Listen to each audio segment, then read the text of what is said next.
All right, get ready for a crash course in how to graph a line with a positive slope and a positive y-intercept. Here we go.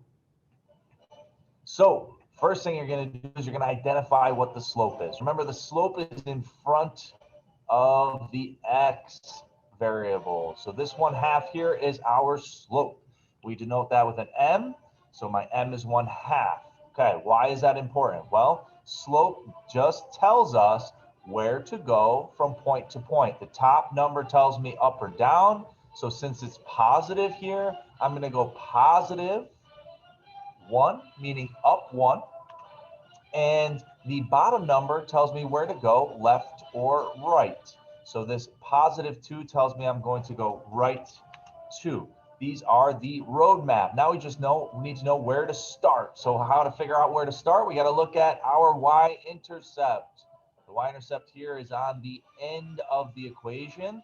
It's either a positive or a negative number, and the positive or negative is important to note. We use a b when we're talking about y-intercept. In this case, it's a positive 1. So I'm going to put +1 here. All right, now we have all the information we need. Let's graph this line. Here we go. I'm going to start at my y-intercept, which is +1. So on the graph, I'm going +1 on the y-axis, and I'm putting a point. Now I'm going to follow my directions from my slope. I'm going to use some guidelines here. Those will give me a good indication of where I'm going. So my graph, my slope tells me to go up 1 and right 2. So here I go, up 1, right 2. I have found another point.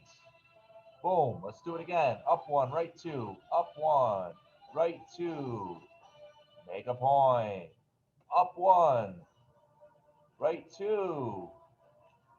Make a point. All right.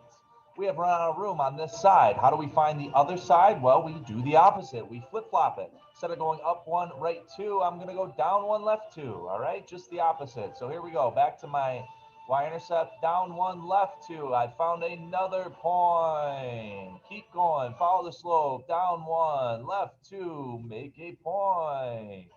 Down 1, left 2. Make a point.